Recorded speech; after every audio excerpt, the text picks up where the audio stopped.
तत्वाधार परम पुरुष पूर्णधनी मालिक कुल हजूर पुष्करनाथ जी महाराज की पवित्र आत्माओं, सभी सत्संगी भाइयों बहनों माताओं बच्चों बुजुर्गों सबको राधा।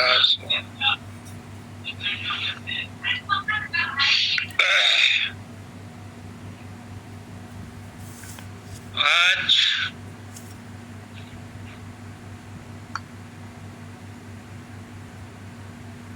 मेरे प्यारे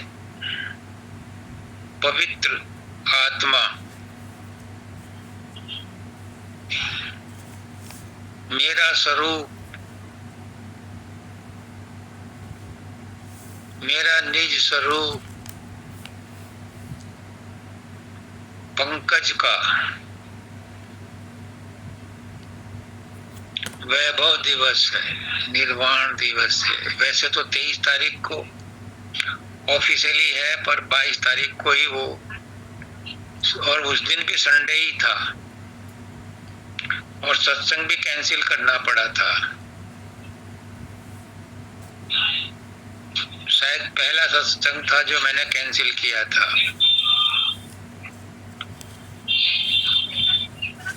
वो बहुत प्यारा बच्चा था मेरा।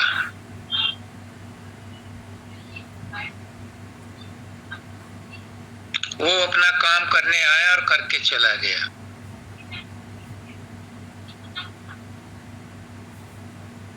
मैंने अपने अनुमान से,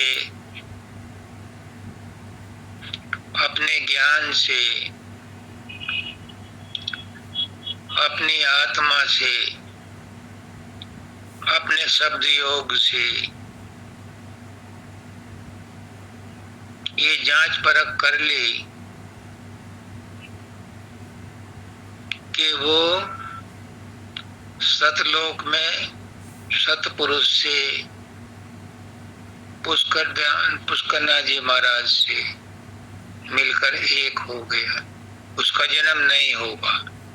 वो बहुत पवित्र आत्मा थी। उसने जाने से पहले ही कहा था कि गुरुदेव इस बार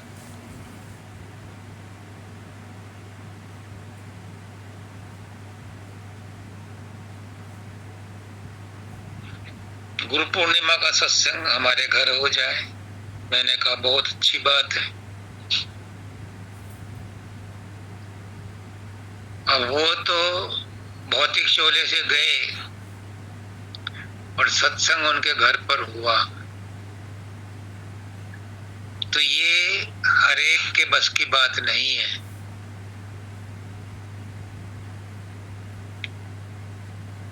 वो पुष्करनाथ जी से बहुत प्रेम करते थे और पुष्करनाथ जी भी उनसे बहुत प्रेम करते थे।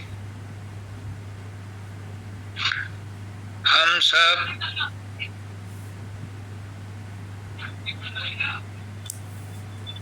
एक हैं, हम सभी एक हैं, क्योंकि हम सभी सूरत हैं। हम सभी उस मालिक से निकले हैं, शब्द के भंडार से निकले हैं, तो हम उसी का रूप है। हम वही हैं। राजा का बेटा राजकुमार होता है। हम सब उस परमात्मा के अंश हैं, उसके वंश के हैं, उसके गोत्र के हैं। ममई वंशो सर्वभूते सर्वलोके सनातना। और तुलसीदास जी कहते हैं तू तो थी सतपुरुष की, स्वामी जी महाराज कहते हैं तू तो थी सतपुरुष की अंशी, गोद लजाया शर्म न आई। और तुलसीदास जी कहते हैं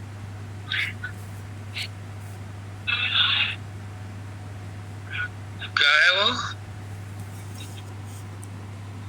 ईश्वर अंश जीव अविनाशी।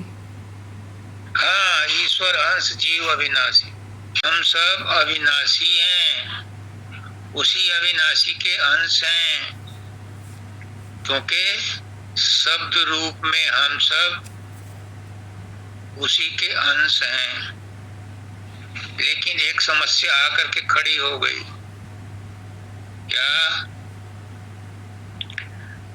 कि उस अविनाशी शब्द के हैं तो सभी अंश, और वो सब में एक सा ही रहता है, लेकिन इस संसार के व्यवहार में उसने अनेकों रूपों में बांट रखा है, लेकिन है सब में वही। फिर भी कठोपनिषद में आता है कि एक पेड़ की डाल पर दो पंछी बैठे हैं, एक फल को चखता है और दुख सुख सहता है, दूसरा उस फल को नहीं चखता, आजाद रहता है।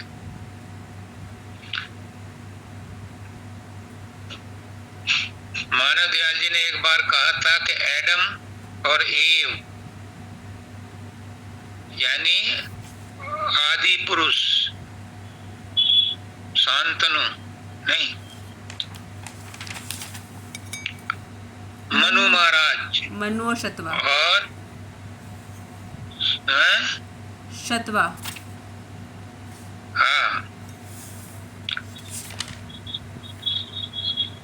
उनकी पत्नी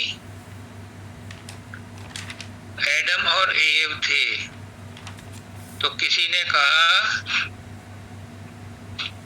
कि इस पेड़ के फल मत खाना, तो जहां पर लिखा होता है यहाँ पेशाब करना मना है, तो वहां जरूर कोई ना कोई पेशाब करता मिलेगा। उन्होंने भी सोचा कि इस फल को खाने को क्यों मना किया है, उन्होंने खाया, उन्हें फिर संसार ने जकड़ लिया। सबसे पहले तो उन्हें ये पता चल गया कि हम नंगे क्यों हैं, एक छाल और पत्ते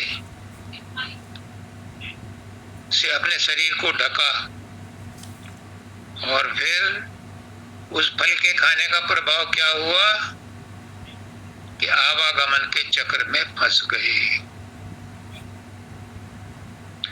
हमारे शरीर में भी दो पक्षी बैठे हैं।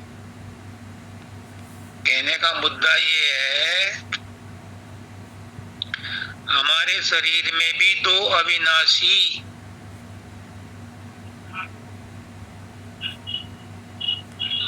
वो दोनों पक्षी अविनाशी हैं। हमारे शरीर में भी दो शब्द हैं, दो सूरत हैं, और दोनों ही अविनाशी हैं, और सभी अविनाशी हैं। जिसको कहते हैं ये संसार कागज की पुड़िया, बूंद पड़े गल जाना है, लेकिन गल के कहाँ जाएगा? रूप ही तो बदलेगा, नष्ट तो नहीं होगा। ये संसार भी एक तरह से अविनाशी ही है, क्योंकि अविनाशी से ही निकला है। ओम पूर्णमिदः पूर्णमिदं पूर्णात् पूर्णमुदच्यते पूर्णस्य पूर्णमादाय पूर्णमेवावशिष्यते। पूर्ण से जो निकलता है वो पूर्ण ही होता है। तो इस संसार में जो अपूर्णता दिखाई दे रही है, उसके बावजूद भी ये पूर्ण ही है। अपूर्णता सिर्फ इतनी है कि सदा एक रस नहीं रहता, परिवर्तनशील है, पर है अविनाशी। यहाँ तक कि जब महाप्रलय होती है तो जितनी भी माया है, जितनी भी प्रकृति है, वो सिमटकर अपने मूल में समा जाती है, यानी मालिक में ही समा जाती है। और जब महासर्ग होता है तो फिर पुनः प्रकट हो जाती है। तो अविनाशी हुई कि नहीं? तो हमारे अंदर भी दो अविनाशी तत्व हैं, अविनाशी सुरत हैं। एक यहाँ चोटी के स्थान पर है, वो निर्लिप्त है, निस्पृह है, वो बिल्कुल परमात्मा से या मालिक से जुड़ी हुई है। और उसी की अंश उतर करके यहाँ तीसरे तिल पर आकर के ठहरी और यहाँ से उसने सारे शरीर में कारोबार करना शुरू कर दिया। ये जो सूरत है ये संसार में लिप्त है, ये फल खाती है और बार बार जन्म लेती है। वो वाली सूरत नहीं, वो तो निर्लिप्त है, वो तो एज इट इज मालिक का अंश है। तो इस नीचे वाली सूरत को चिताने के लिए मालिक सदगुरु के रूप में आता है। ये वाली नहीं चिता सकती उसे, इसमें पूरी ताकत है, लेकिन इसे चिताने के लिए, नीचे वाली सूरत को चिताने के लिए संत सदगुरु वक्त आता है। वो सतलोक से भी आता है, ऊपर के लोकों से भी आता है। और क्यों आता है अलग से? ताकि उसके अंदर एक्स्ट्रा पावर होती है, उस पावर से वो दूसरों को चिताता है। इसके अंदर भी पावर है लेकिन चिता नहीं सकती, खींच सकती है नीचे वाली सूरत को अपने पास, लेकिन ये सूरत उसको चिता नहीं सकती। चिताने के लिए, चेताने के लिए, उसे जागृत करने के लिए सतलोक से या ऊपर के लोकों से मालिक खुद सतगुरु के रूप में आता है और चिताता है। तो इस सूरत को जो यहाँ पर सारे शरीर में फैली हुई है और इसका फील्ड ऑफिस ये है, गुरु जब आता है तो वो कहता है कि अपनी सूरत को, अपनी तवज्जो को, अपनी अटेंशन को, अपनी चेतना को सारे शरीर से खींच करके तीसरे तिल पर लाओ। जो उसकी बात को समझ लेता है, जो उसकी बात को मान लेता है और अपनी सूरत को तीसरे तिल पर खींच कर ले आता है, उसकी पौबारा हो जाती है, उसका जीवन का उद्देश्य पूरा हो जाता है। अभी मंजिल दूर है, लेकिन जिसने अपनी सूरत को खींच करके तीसरे तिल पर एकाग्र कर लिया, उसका रास्ता, उसकी जर्नी स्टार्ट हो गई। गुरु के सत्संग से, गुरु के सानिध्य से एक न एक दिन वो अपनी मंजिल पर पहुंच जाता है।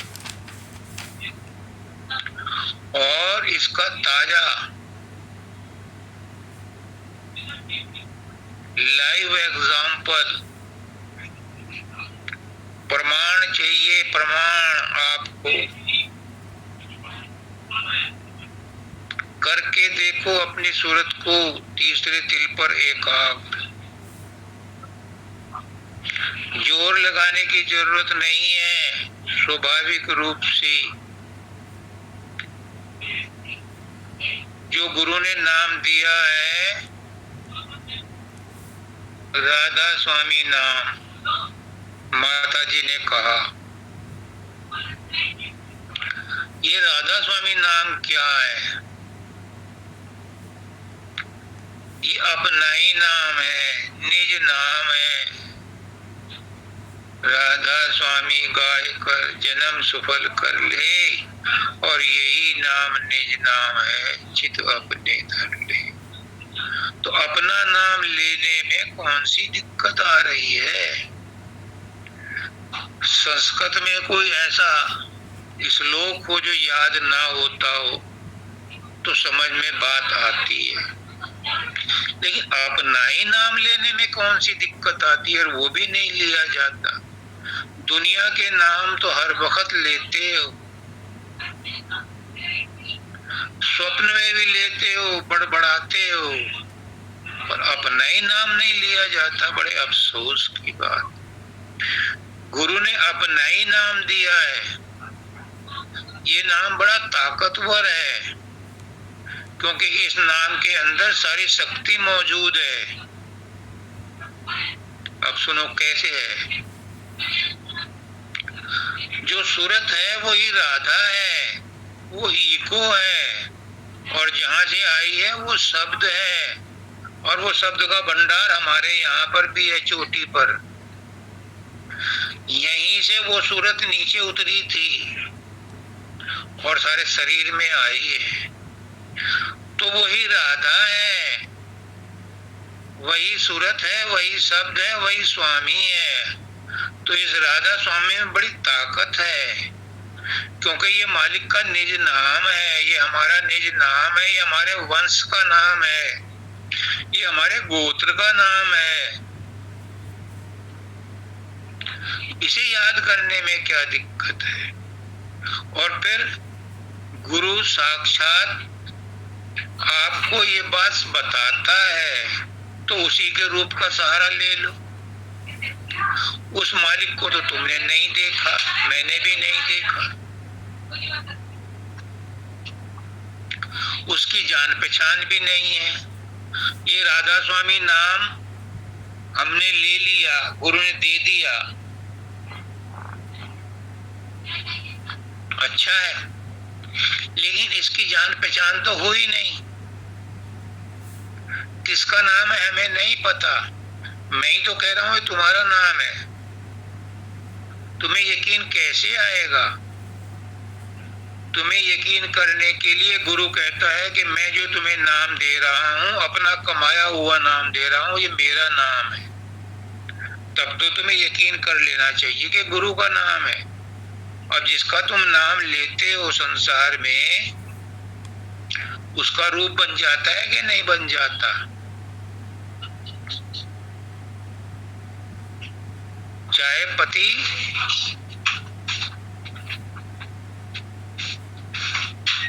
जिंदा हो या गुजर गया हो, चाहे पास में हो या सात समुंदर पार हो, जब याद करोगे तो सूरत बन जाएगी, उसका शकल बन जाएगी, बेटे की बन जाएगी, बेटी की बन जाएगी, रिश्तेदारों की बन जाएगी, यहाँ तक कि शत्रु की भी बन जाएगी। लेकिन गुरु की नहीं बन पाती। क्यों? क्योंकि गुरु को तुमने अपना मानना ही नहीं, गुरु से संबंध जोड़ा ही नहीं, इसलिए उसका रूप कैसे बने? वरना जहाँ रूप होता है वहीं नाम होता है, जहाँ नाम होता है वहीं नामी होता है। नाम के साथ नामी रहता ही है।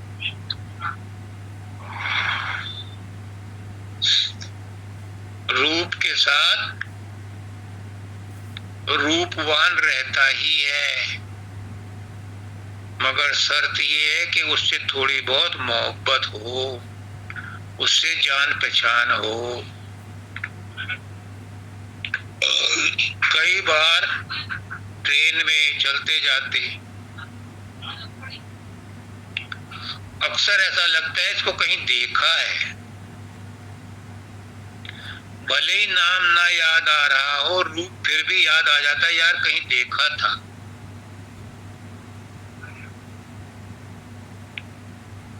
तो गुरु का तो नाम भी याद है, जब सुमिरन करते हो तो उसका रूप नहीं बन पाता, बस यही कमी रह जाती है। क्योंकि जब हम नाम लेते हैं, चलो रूप नहीं बना, लेकिन ये तो कर सकते हो कि हम उसकी अदम मौजूदगी में कर रहे हैं सुमरन। इसमें तो पैसा नहीं जाता, इसमें तो तुम्हें और परेशानी नहीं है। ये मान लो कि गुरु बैठा है अंदर खोपड़ी में और हम उसके प्रेजेंस में नाम ले रहे हैं, रूप नहीं बना तो कोई बात नहीं, उसे हम मौजूद तो मानो। इसका फायदा ये होगा कि बड़ा बुजुर्ग अगर घर में बैठा है तो बच्चे शैतानी नहीं करेंगे, पति अगर घर में बैठा है तो पत्नी पड़ोस में ताक झांक नहीं करने जाएगी। तो गुरु को तुमने अगर खोपड़ी में बैठा लिया तो बुरे विचार नहीं आएंगे। तो बात हो रही थी तीसरे तिल पर एकाग्रता प्राप्त करने की। अगर तीसरे तिल पर एकाग्रता प्राप्त कर ली तो तुम्हारी जर्नी हाफ वे कंप्लीट हो गई। यानी तीसरे तिल पर एकाग्रता प्राप्त करते ही तुम्हारा रास्ता आधा तय हो गया। ये आज नई बात निकाल रहा हूं, हो सकता है मैं गलत हूं, हो सकता है मुझे गलत इन्फॉर्मेशन मिली हो, तोबा तोबा, लेकिन ये तय है कि अगर किसी ने तीसरे तिल पर एकाग्रता प्राप्त कर ली तो उसे आगे प्रॉब्लम नहीं आएगी। जैसे ही एकाग्रता प्राप्त होती है वहीं पर शब्द भी और प्रकाश भी झलक मिलने लगती है।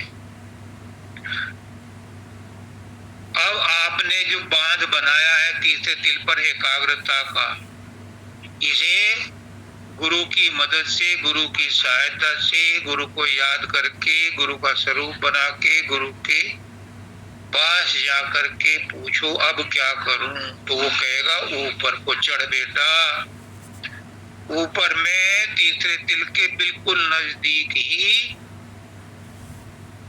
सहस्त्रदल कमल है। ये ब्रह्मांड का नाका है, बहुत बड़ा ब्रज कपाट लगा हुआ है, वो खुल जाएगा और आप ब्रह्मांड में प्रवेश कर जाओगे। वहां तुम्हें सैंपल के तौर पर मंदिर के घंटों की आवाज, घंटियों की आवाज और शंख की आवाज सुनाई देने लगेगी। जैसे ही आप गुरु से प्रेम करके, गुरु पर विश्वास करके, गुरु के संग रह करके तन्मयता से आगे बढ़ोगे, वैसे ही आप बंकनाल में प्रवेश करके त्रिकुटी पर पहुंच जाओगे। त्रिकुटी पर पहुंच गए तो तुमने मैदान मार लिया, क्योंकि त्रिकुटी ब्रह्म का स्थान है, ब्रह्म के पास पहुंच गए। वहां पर लाल रंग का प्रकाश नजर आएगा, ओम ओम, या बादल की गर्जना या मृदंग की धुन सुनाई पड़ेगी। जो प्रयास कर रहे हैं, जो अभ्यास कर रहे हैं, उनके लिए ये नुक्ते बता रहा हूं, क्योंकि गुरु जब नाम देता है तब बताता तो है, लेकिन इतने दिन तक अभ्यास करते करते सब भूल जाते हैं। मैं भी भूल गया था। 3 गुरुओं के पास बैठा, सबने बताया अपने अपने ढंग से, लेकिन जब समय आता है तभी बात समझ में आती है। तो मैं बार बार रिपीट इसीलिए करता हूँ कि सत्संग का मतलब ही ये है कि सत का संग हो, और सत है सतगुरु, सत है शब्द, इसका जिक्र हर सत्संग में होना चाहिए और होता है। यह कहानी किससे सुनने नहीं आया, वो तो किताबों में पढ़ लेना। यह तो लाइव शो हो रहा है, जिसको चाहिए वो इन्हीं शब्दों को पकड़ ले और इन्हीं शब्दों की डोर के साथ ऊपर चढ़े। त्रिकुटी में पहुंचते ही मन, जिसको कहा है अलख, ये नजर नहीं आता।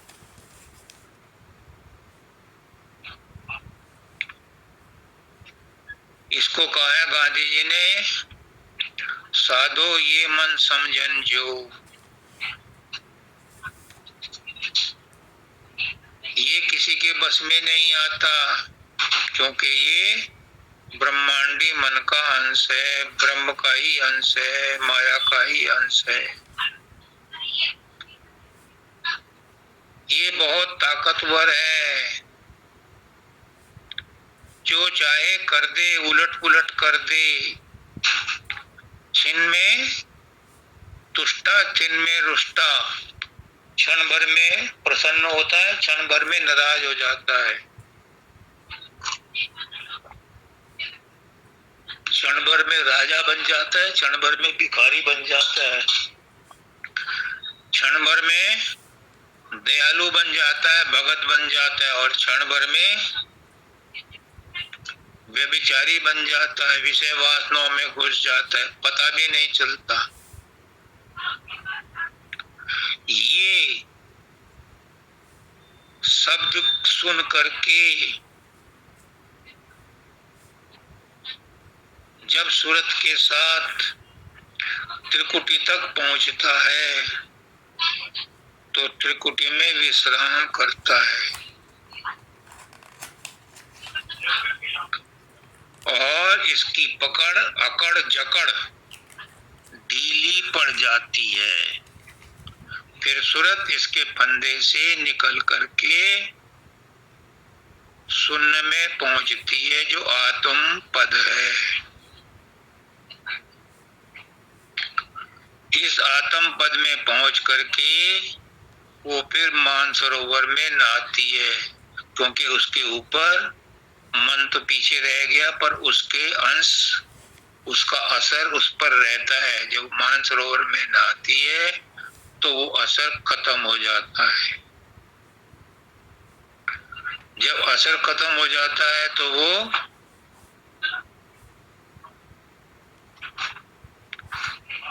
ये स्थान पार ब्रह्म का है, पार ब्रह्म से मिलती है। उसके बाद वो 10वीं गली से, 10वें द्वार से निकल करके महाशून्य में पहुंचती है, और महाशून्य से भंवर गुफा में सोंग बंसी सुनती है, और फिर सतलोक में पहुंचती है। तब उसके इस मनुष्य योनि में जन्म लेने का लक्ष्य पूरा होता है।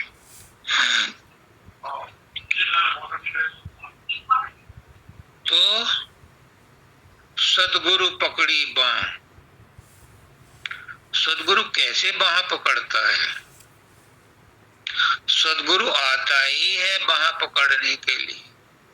सदगुरु के पास एक लिस्ट होती है जिसमें उन लोगों के नाम होते हैं जिनको मालिक कहता है चिताना है, और वो खिंच करके उसके दरबार में आ जाते हैं दूर दूर से चल करके।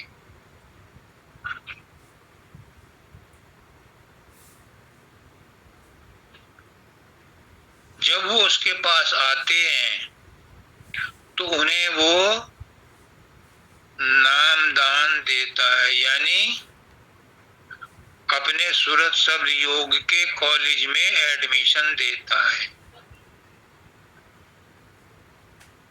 जब कॉलेज में वो एडमिशन दे देता है तो उनका शब्द के साथ गठजोड़ा कर देता है। शब्द के साथ उनका जोड़ा बना देता है और फिर कहता है भाई जैसा मैंने कहा है वैसे सूरत शब्द अभ्यास करो, अपने अंदर शब्द को पकड़ो। शिष्य का फर्ज बन जाता है कि जो गुरु ने शिक्षा दी है उसका अभ्यास करे, तभी कुछ फल होगा, तभी गुरु बांह पकड़ेगा। गुरु तो बांह पकड़ ली, जब आपको नाम दान दे दिया तो उसने बांह पकड़ ली, लेकिन जब तक तुम साधन अभ्यास नहीं करोगे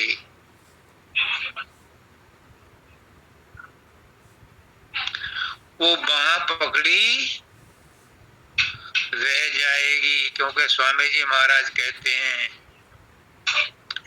एक जन्म गुरु भक्ति कर, जन्म दूसरे नाम, और जन्म तीसरे मुक्ति पद, चौथे में विश्राम। यानी 4 जन्म भी लग सकते हैं। अभी नहीं करोगे तो 4 जन्म में तो गुरु तार देगा। लेकिन भरोसा मत रखना कि अगला जन्म मनुष्य का ही मिले। अगला जन्म में तुम्हें सदगुरु मिल ही जाए कोई भरोसा नहीं है। अगले जन्म में सत्संग मिल जाए कोई भरोसा नहीं है। इसलिए वर्तमान क्षण को ही अंतिम क्षण मान के इसमें पिल जाओ।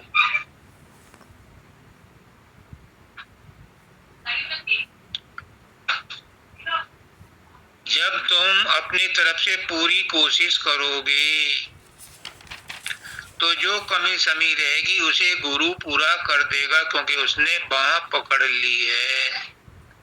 पर तुम कोशिश ही नहीं करोगे तो गुरु अपनी तरफ से किसी को नहीं खींचता। पुष्करनाथ जी कहते हैं कि गुरु किसी को कुर्सी से उठाकर उस कुर्सी पर नहीं बैठता, उसे तो बैठने के लिए खाली कुर्सी चाहिए। जिस घर में कबाड़ फैला हो उस घर में गुरु नहीं बैठता, उसे तो साफ सुथरी जगह चाहिए। तो गुरु तुम्हें तभी उतारेगा, तुम्हारी बांह पकड़ करके तभी ले जाएगा जब तुम उसके कहने के अनुसार अपने अंदर में सफाई करोगे, साधन अभ्यास करोगे, शब्द को पकड़ोगे। अगर तुमने अपना फर्ज पूरा नहीं किया तो गुरु तो तुम्हें ले जाएगा, पर एक जन्म नहीं, दूसरे जन्म में, तीसरे जन्म में, चौथे जन्म। पर आप ये देख लो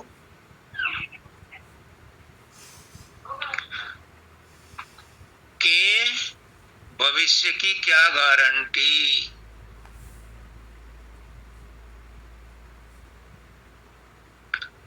जब अभी इतनी सहूलियत होने के बावजूद भी तुम अपने आप को अयोग्य समझ रहे हो, आगे कितनी मुसीबतें आएंगी उस पर किसका बल चलता है। इसलिए इस क्षण को मत गंवाओ, इस भरोसे में मत रहना कि अगले 4 जन्म में मुक्ति मिल जाएगी। पता नहीं अगले 4 जन्म में कब मिले, कौन सा जन्म मिले।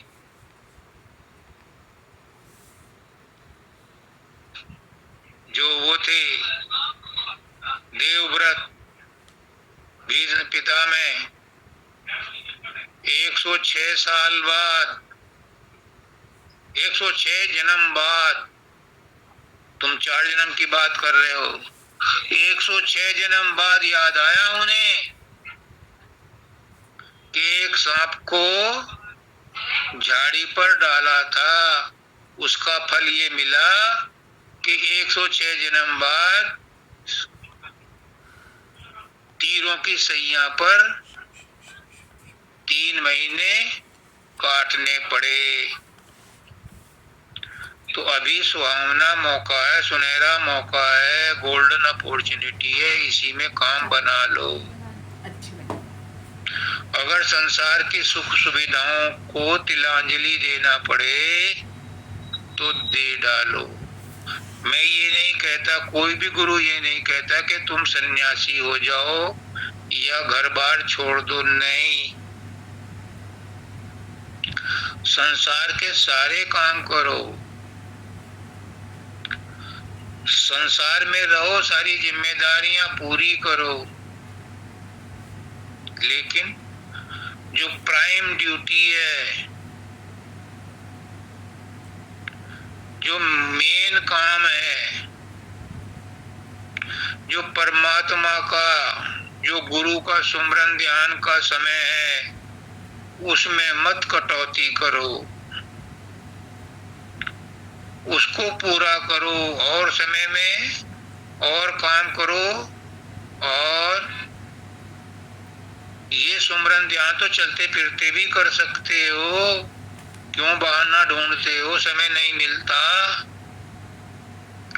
सोते हुए भी कर सकते हो, चलते फिरते भी कर सकते हो।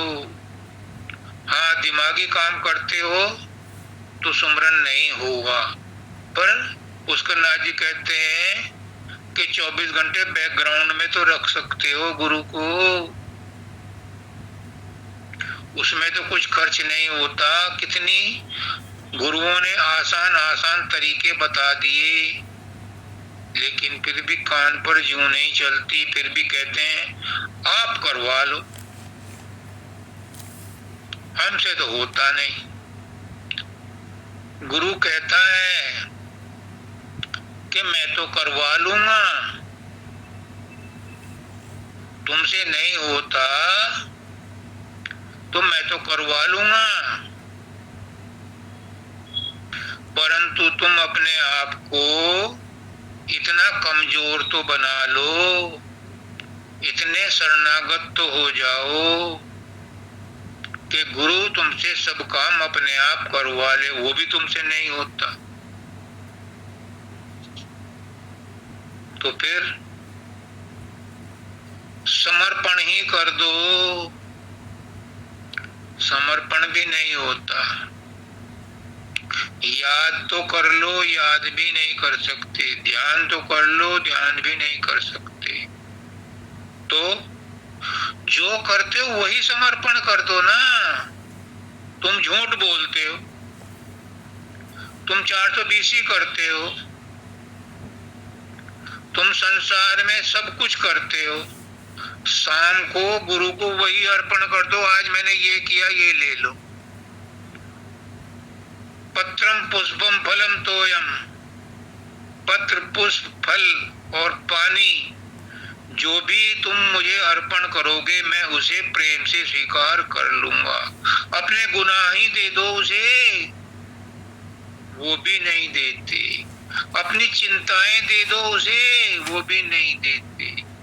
अपनी मुसीबतें दे दो उसे, वो भी नहीं देते। और कहते हैं हमें उतार दो। उतारेगा? तुम उसके जीव हो, वो ले जाएगा, पर कब ले जाएगा? जब नंबर आएगा। अभी स्पेशल ट्रेन चली है ले जाने के लिए, स्पेशल प्लेन आया है तुम्हें ले जाने के लिए, उसमें तुम नहीं बैठना चाहते तो कभी बाद में ले जाएगा, क्योंकि ले तो वो सबको जाएगा। मानव दयाल जी कहते थे ये लुका छुपी का खेल है। बच्चे थे हम, गांव में और तो खेल होते नहीं थे, तो छुपन छुपाई का खेल होता था। छुप जाता था एक बच्चा दीवार की तरफ मुंह करके खड़ा हो जाता था, आंखें बंद कर लेता था। दूसरे बच्चे छुप जाते थे और आवाज लगाते थे ढूंढ ले। वो कोशिश करता था, ढूंढ भी लेता था, कोई रह जाता था तो उसको धप्पा मारता था, फिर दोबारा से उसे चोर बनना पड़ता। ऐसे ही परमात्मा भी कर रहा है, गुरु भी कर रहा है। तुम्हें ढूंढने के लिए कहता है कि मुझे ढूंढो। हम सब उसे ढूंढ रहे हैं, वो नहीं मिलता। तरकीब भी बताता है, आवाज भी देता है। ये जो शब्द का सूरज शब्द योग है, ये क्या है? वो आवाज दे रहा है, अंदर से धुनकार मार रहा है, पुकार रहा है, मैं यहाँ हूँ। अरे उसकी आवाज सुन के ही उसके पास चले जाओ। वो भी नहीं जा पाते, तो फिर क्या करता है? महाप्रलय के समय वो फिर सबको इकट्ठा कर लेता है। तो ले तो जाएगा, महाप्रलय में ले जाएगा। तब तक सड़ते रहो, गलते रहो, पिटते रहो, कुटते रहो, क्योंकि चॉइस आपकी है। वो तो ले जाएगा, लेकिन ये मत खुश होना कि महाप्रलय में वो हमें ले जाएगा तो वहां परमानेंट हमें सतलोक या अगम लोक या अलग लोक या राधा स्वामी लोक मिल जाएगा।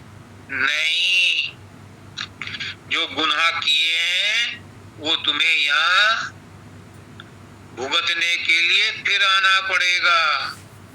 फिर काल तुम्हें मांगेगा और फिर तुम्हारी कुटाई पिटाई के लिए यहाँ नीचे भेजा जाएगा। तो इस समय बहुत सुनहरा मौका है। पूछो, गुरु से जाकर के मिलो, उससे अपनी समस्याएं बताओ, ताकि वो तुम्हारी किसी बात पे रीझ जाए और तुम्हें स्पेशल परमिशन दे दे, तुम्हारा उद्धार इसी जन्म में हो जाए। सद्गुरु क्या है?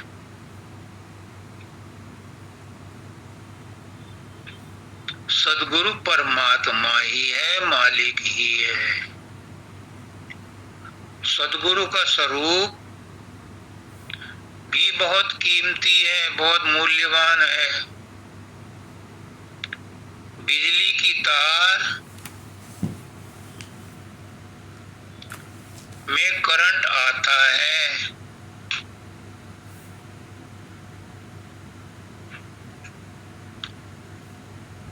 तो वो तार भी इम्पोर्टेंट है जिसमें बिजली का करंट चल रहा है।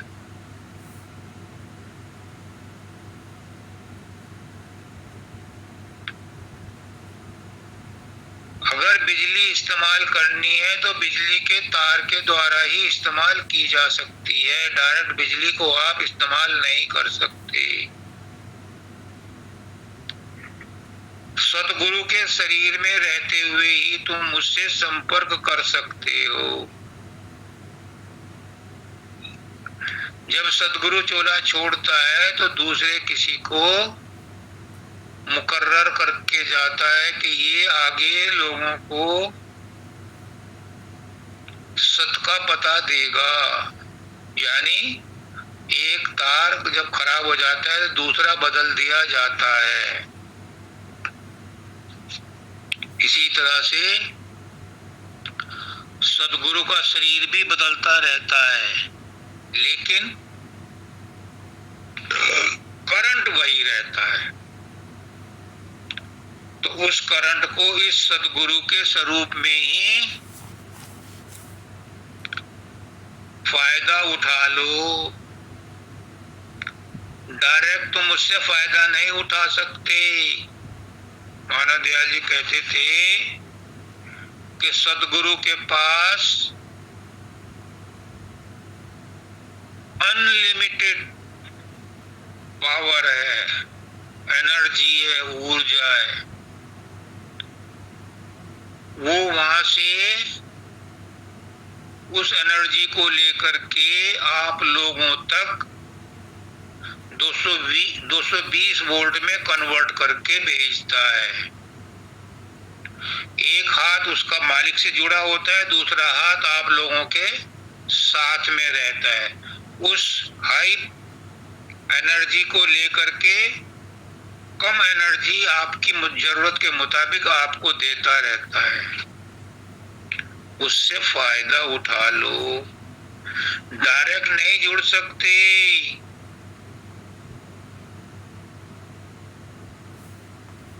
कितनी बार कहूं कि मालिक से कोई, उस निराकार से कोई डायरेक्ट नहीं जुड़ सकता बिना सदगुरु की मदद की। सदगुरु के स्वरूप में थोड़ा बहुत प्रेम करना पड़ता है। ये मेरा निज अनुभव है, ये किताबों में नहीं मिलेगा। ये मेरे गुरु ने कहा है, गुरु का अनुभव है।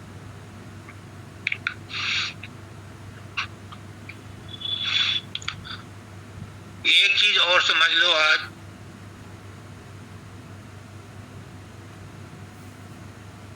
इस मन के बारे में,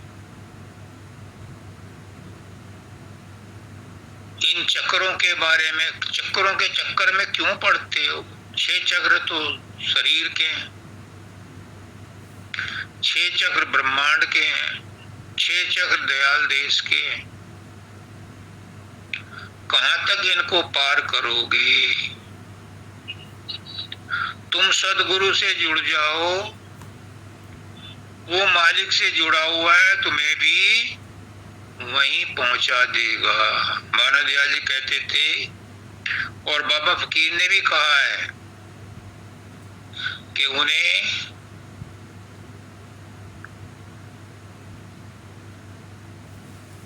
बाबा जयमल सिंह का एक शिष्य मिला। उसने कहा कि आगे आने वाले समय में संत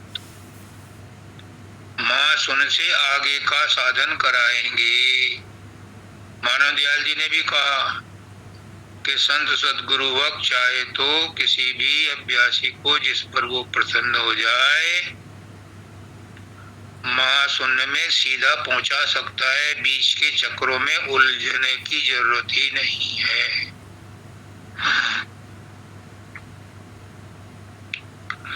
तो हाँ, पिंड के 6 चक्रों के बारे में एक सरसरी निगाह से सुन लो, क्योंकि तुम अभी इन्हीं में फंसे पड़े हो, इसलिए मुझे कहना पड़ रहा है। पिंड के 6 चक्रों में से 3 नीचे के चक्र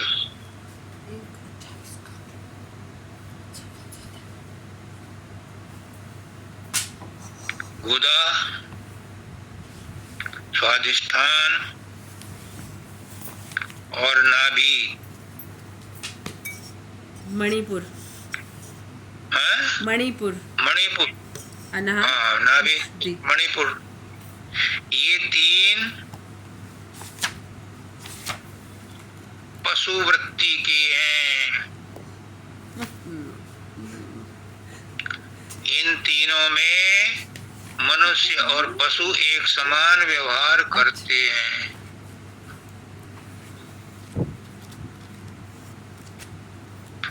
इससे ऊपर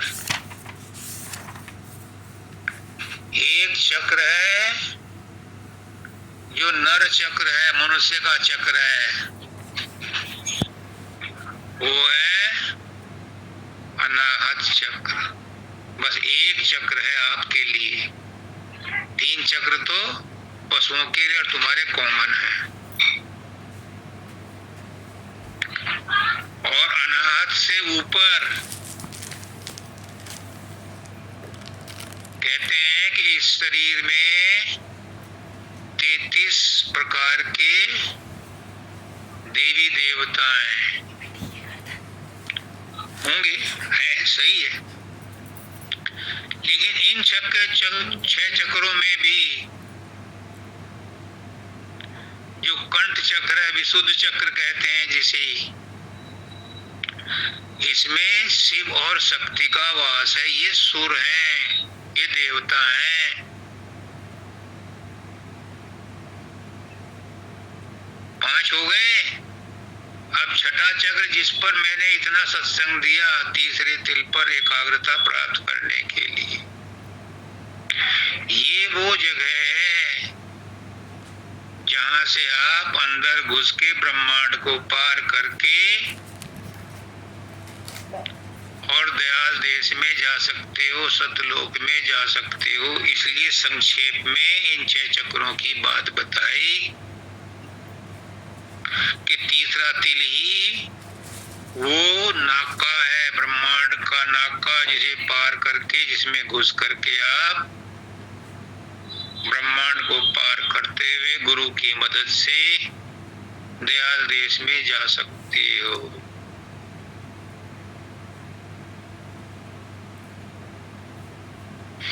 अभी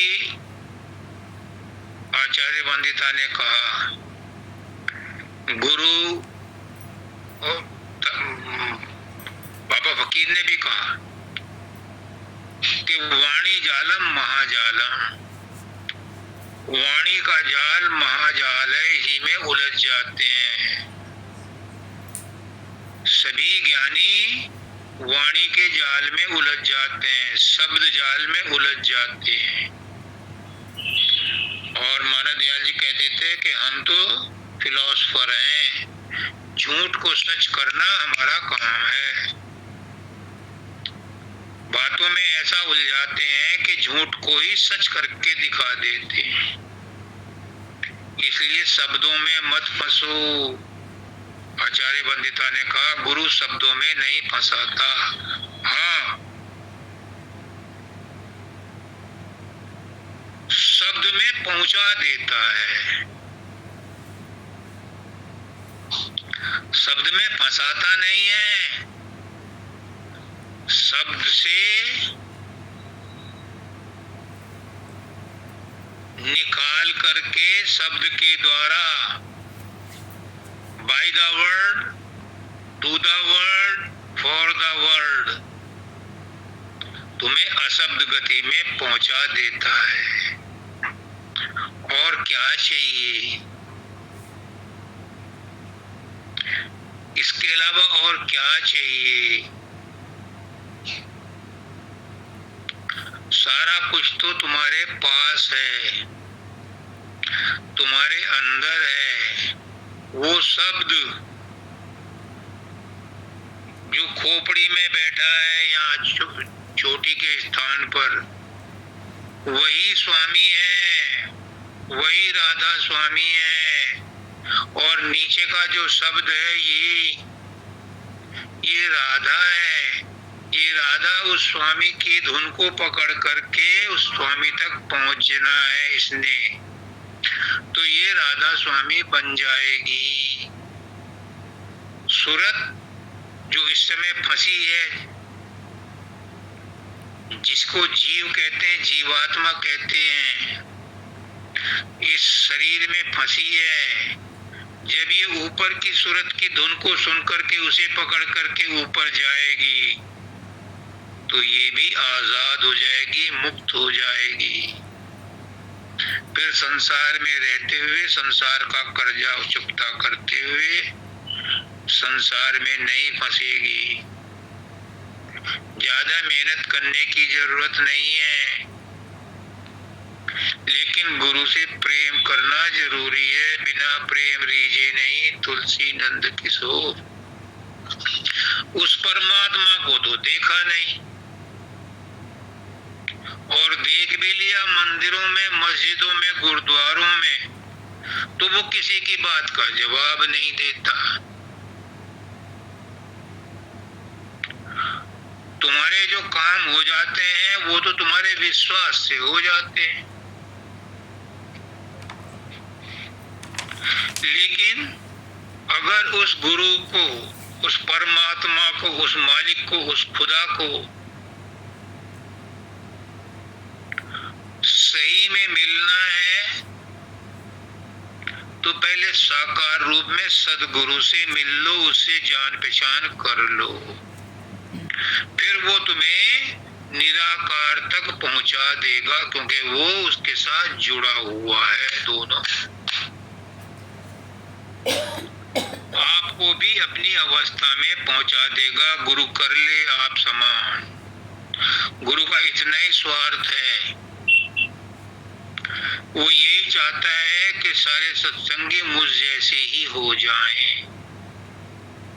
और एक बात बड़ी मजे की है, आचार्य वंदिता ने अभी कहा कि जब तक तुम्हारे अंदर संसार की चाहत है, परमात्मा नहीं मिल सकता। गुरु नहीं मिलेगा जब तक संसार तुम्हें अच्छा लग रहा है, जब तक संसार के किसी भी चीज से तुम्हें लगाव है, वो नहीं मिल सकता। क्यों क्यों क्यों? क्योंकि सतलोक में जाने से पहले तुम्हें अंड पिंड ब्रह्मांड, इन तीनों के जो खोल हैं, जो आसक्ति है, वो यहीं छोड़ के जानी पड़ेगी। यहाँ की कोई चीज वहां नहीं ले जाई जा सकती। ये तयशुदा बात है। चाहे कितनी समाधि ध्यान लगा लो, कितना ही योग कर लो, अगर संसार की किसी भी चीज में आसक्ति है तो सत्यलोक नहीं जा सकते, क्योंकि यहाँ की कोई चीज वहां जा ही नहीं सकती। हाँ, इस बात में एक चीज ऐड करनी है जो मैंने कोट किया है, ये आचार्य वंदिता का लाइन शब्द, कि संसार की चाहत जब तक है तब तक तुम परमात्मा को, गुरु को नहीं पा सकते। लेकिन लेकिन लेकिन अगर गुरु की चाह है, अगर परमात्मा की चाह है और वो सच्ची है, भले ही कच्ची हो, भले ही थोड़ी हो, पर यदि सच्ची चाह है तो उस चाह से ही गुरु मिल जाएगा, परमात्मा मिल जाएगा। तो परमात्मा की चाह होना जरूरी है। बिना चाहत के परमात्मा नहीं मिलता। तुम्हारी चाहत थी तभी गुरु ने आदेश दिया और सत्संग हुआ, ये भी तुम्हारी ही बदौलत है, तुम्हारा ही एहसान है, तुम्हारा ही इसमें हित है और कल्याण है, क्योंकि आपने ही चाहत उठाई थी, इसीलिए सत्संग हुआ। समय हो गया। सबको राधा स्वामी।